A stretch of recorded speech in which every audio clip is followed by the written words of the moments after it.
15 anyos na bangkay ng batang babae, hinukay at ginahasa sa loob ng sementeryo ng tatlong lalaki. Ito ang Maria Aurora Necrophilia Case, isa sa pinaka nakakadiri at nakakakilabot na desecration of the dead na kaso sa Pilipinas.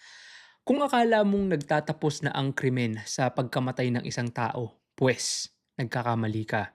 May mga taong may sakit sa pag-iisip na kahit hanggang sa kamatayan pa, walang pinipili at nilalapastangan pa rin ang mga namayapa na. Ang pag-uusapan natin ngayon ay isang kaso ng necrophilia, isang kondisyon kung saan ang isang tao ay nakakaramdam ng matinding sexual attraction o pagnanasa sa mga bangkay o patay na tao.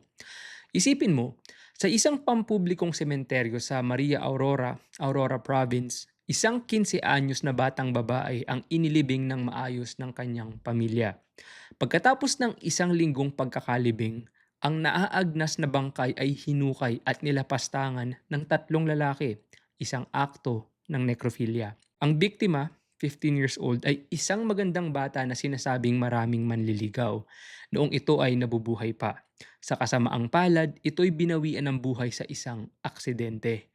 Noong February 12, 2011, matapos ang siyam na araw na burol, ang labi ng dalagita ay inilibing sa isang pampublikong sementeryo sa Barangay 01 sa Maria, Aurora. Pagkatapos ng isang linggong pagkakalibing, February 20, 2011, ang bangkay ng dalagita ay hinukay at ginahasa ng tatlong lalaki na sina Raymark Reguero at dalawang hindi kilalang lalaki. Ayon sa saksi na nagtatrabaho sa sementeryo, nakita niya ang tatlong lalaki na umaaligid at paikot-ikot sa sementeryo na animoy may hinahanap 3 araw bago nangyari ang panggagahasa.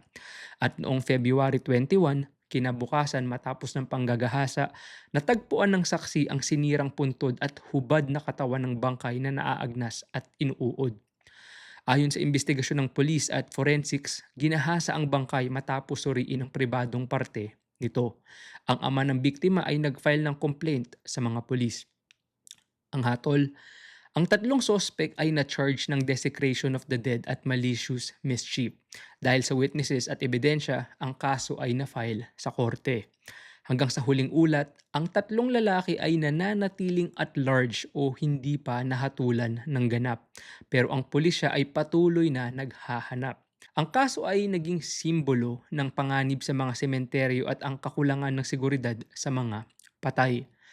Ang kaso sa Maria Aurora ay isang paalala ng madilim na kaisipan ng tao na mahirap ipaliwanag ng siyensya o ng batas.